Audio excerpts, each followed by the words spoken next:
미디어 아티스트 용우수입니다. 어제 수능이었죠? 그래서 연예인들도 많이 올리고 유튜버들도 많이 올리고 수능 응원합니다. 힘내세요 여러분.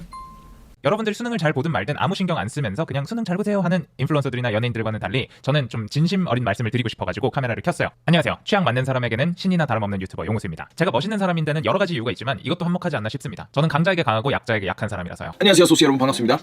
얼마 전에 여러분들께서 수능을 치신 분들이 많아요. 저는 수능을 안 봤어요. 조금 이따 설명해드릴게요. 하지만 수능의 고통에 대해선 대한민국에서 적어도 2, 3년 이상 살아본 사람은 다 아실 거예요. 너무 수고를 하셨고요. 이런 거 연예인들이 되게 많이 했잖아요. 근데 저한테 있어서 수능을 응원한다는 거는 말이 안 되는 일이에요. 제 신념에 어긋나는 일입니다.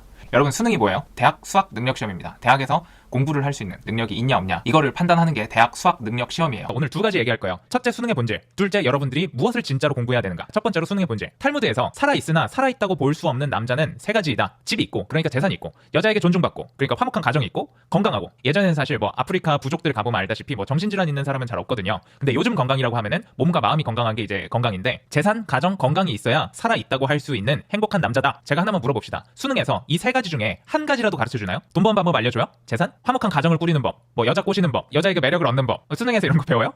세 번째, 건강한 방법, 뭐 건강에 대한 거 알려줘요 수능에서? 이 세 가지에 대해서 정말 어이없을 만큼 하나도 다루지 않는 게 수능이라는 시험이에요. 근데 수능 잘 봐서 이 세 가지 중에 하나라도 해결이 되냐고요? 수능 잘 봐서 의대 가면 돈을 많이 번다고요? 글쎄요, 제 나이 또래 의사들 제 반의 반도 못 벌던데요. 한양대도 분석을 해보니까 수시 학생부 출신이 3.43점, 정시 출신 학생들은 3.15점, 학생부 종합전형 말고 학생부 교과전형, 논술전형 이런 출신들보다 정시 전형 출신의 학생들이 학점이 더 낮았다고 합니다. 신기하죠? 여러분들이 봤던 수능 시험을 영어 부분만, 영어라는 과목만 보기로 했어요. 그래서 저도 몇 점 나온지 궁금해서 수능 시험을 어떻게 생겼는지조차 모르는 입장에서 굉장히 궁금했어요. 그래서 보도록 할게요. 미국인, 영국인 갖다 놔도 못 푸는 영어 문제를 우리나라 학생들은 그냥 쉽게 풀어냅니다. 근데 그게 과연 우리나라 학생들이 똑똑해서 그런 걸까요? 우리나라 학생들이 유능하고 유의미한 지혜가 있어서 그걸 풀어내는 게 아니에요.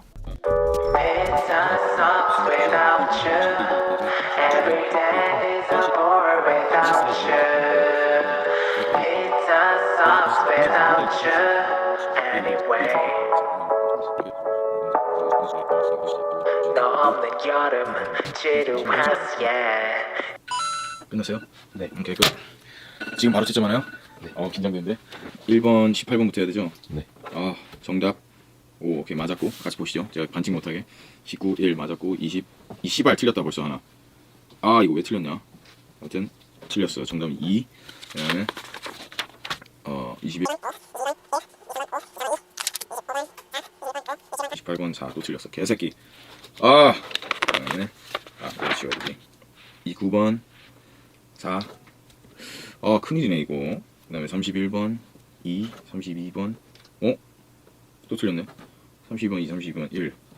그럼 총 하나 둘 셋 넷 5개나 틀렸어. 대박. 5개 틀리면은 내가 첫 18개 안 봤으니까 그럼 뭐 등급으로 나눠야 점수는? 5개 틀리면은 한 2등급에서 3등급, 2등급 정도 될 거예요. 존나 개 많이 틀렸네. 저 한번 돌아보자 그럼 왜 그런지. 모르겠다. 모르겠어. 아무튼 여러분, 저의 태어나서 처음 보는 수능 영어 시험은 대충 2등급에서 3등급 정도 나온다고 하네요. 되게 뭐라 할까 좋은 경험을 했고요.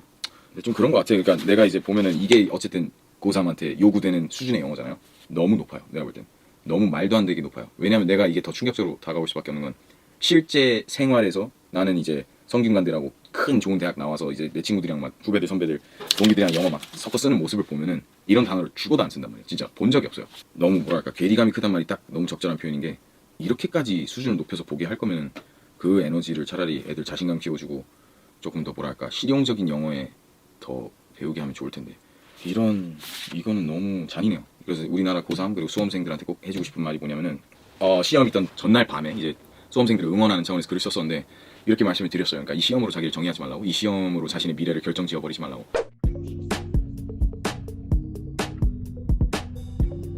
거의 다 19살 때 이 시험을 보는데 앞으로 살아갈 날이 못해도 80년, 평균 한 80년 더 살 텐데 절대로 그러지 말라고. 저만 해도 미국에서 이렇게 오래 살다 왔고 외국인 학교도 중학교 때부터 다녔는데도 이렇게 틀린데 진짜 앉아서 그렇게 공부를 하고 자기의 자유를 많이 이렇게 희생시키면서 이렇게 배우려고 하는 의지들이 너무 멋있고 좋아요. 그런데 제가 감히 주장을 하지만 이러려고 제 채널을 만든 거고 조금 더 우리의 현실에 맞게 좀 시스템을 많이 바꾸는 것을 도전드립니다. 좀 더 실용적으로, 좀 더 자신감 위주로 애기들이 자신감을 느끼면서 영어 공부를 할 수 있게 조금 더 외국인 선생님들 더 많이 이렇게 불러오는 것에 대해서 완전 찬성이고 저는 발음 같은 것도 책에 완전 더 바꾸고 발음이 더 변질되는 거를 막는다든지 이거 다시 써야 된다고 난 생각하거든요. 화이트가 아니라 white 이렇게 white 뭐 이런 예들이 있는데 정말로 너무 빡세요. 너무 빡세요. 우리나라 학생들 너무 대단하고 너무 더 재밌고 더 창의적인 방법으로 어떤 교육 변화가 있어야 된다는 주장은 절대 안 바뀔 것 같아요. 이건 어릴 때부터 생각했던 것이고 제가 주로 생각하는 게 이 주제가 아니다 보니까 아주 깊게 들어갈 수는 없지만 이건 정말 일단은 변해야 된다는 생각은 너무 확고해요. 수험생 여러분, 당신들 중에 나보다 이 시험을 더 잘 본 사람이 너무나 많을 거예요. 당신들은 너무 대단하고요. 안 그렇다 해도 그렇게 걱정할 게 없는 게 지금 시대보다 지식 얻기가 더 쉬운 세상이 없었어요.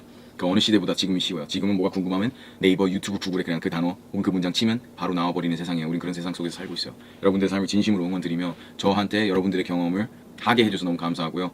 다시 한번 우리 학생들에 대한 존경심이 올라갑니다. 너무 머리 아팠어요 하면서 너무 머리 아팠고 하다가 중간에 나 솔직히 나가고 싶었거든. 그래서 일어서서 문제를 푼 게 아닌가 싶을 정도로 고생하셨어요. 정말 고생하셨고 이제 여러분들 수능 점수가 발표된다고 들었어요. 많이 긴장들 되실 거라고 생각을 해요. 제가 딱 정의해드릴게요. 수능은 대학 입학이라는 희소 자원을 분배하는 번호표 그 이상 그 이하도 아니에요. 근데 실제 세계에서 자원의 분배는 수능으로 이루어지지 않아요. 영어수가 수능을 비하했다. 영어수는 미국 지적대 나왔다. 그런 거 계속 하세요. 제가 예쁜 인스타 인플루언서 이런 여자애들하고 파인다이닝 먹을 동안 그런 거 쓰고 계세요. 아, 영어수 영어 못하네. 방기문 영어 못하네. 삼성 고동진 사장 영어 존나 못함. 이러고 있는 병신이 되는 겁니다. 수능은 내재 가치가 빵이고 지적으로 학생들을 망쳐놓는다는 측면에서 내재 가치가 마이너스라고 저는 생각을 합니다. 하지만 내재 가치는 빵인데 엄청난 외재 가치가 있죠. 학벌이라는 거를 얻을 수 있는 학벌.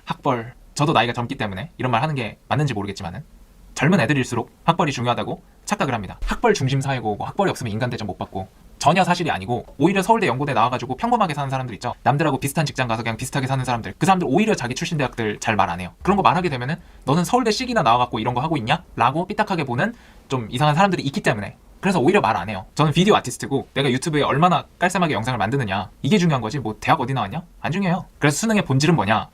대학 입학이라는 사회적 희소 자원을 분배하는 번호표 뽑기 기계 그런 거라고 보시면 됩니다. 하지만 다시 말씀드릴게요. 그게 인생의 전부가 절대 아니고 큰 일부도 아니라고 내가 정말 장담해서 얘기할 수 있어요. 그러니까 여러분들이 성공의 기준을 여러분들 마음속에 정말 있다는 것을 잊지 마시고 네, 좋습니다. 자, 우리 소스 여러분 너무 감사하고요. 네, 간만에 뇌를 이렇게 좀 써서 이 분야로 너무 좋은 경험을 했고 운동한 기분이고 좋은 하루 되십시오 여러분. 모두 행복하시길 바랍니다. 사랑합니다. 감사합니다. 네. 와, 어렵다. 어느 교사는 아인슈타인의 버릇없는 행동이 교사에 대한 학생의 존경심을 훼손시킨다고 말하기도 했다. 아인슈타인이 멍청해서 낙제한 게 아니에요. 교사가 가르치는 게 자기 수준에 안 맞았던 거죠. 그래서 감히 네가 날 평가해? 라고 하면서 던져버린 거예요. 몰라서 낙제한 게 아니라. 근데 저도 사실 학교 다닐 때 이랬습니다. 전 친구들하고 싸운 것보다 선생님하고 싸운 게 훨씬 더 많아요. 그리고 다시 시간을 돌려서 그때로 만약에 돌아간다고 하더라도 다시 싸울 겁니다. 전혀 후회하지 않아요. 여튼 아인슈타인은 일부러 낙제한 거예요. 아인슈타인이 우리나라 태어났으면은 수능 때려치고 홈스쿨링 하다가 미국 유학 갔을 거예요. 자, 정리하겠습니다. 수능은 번호표 뽑기 기계일 뿐이고 어떠한 내재 가치도 없습니다. 그냥 0이에요. 그래서 있지도 않은 가치를 수능에 부여하지 않으셨으면 좋겠고 이상 미국 지잡대 최우등 졸업한 용호수였습니다.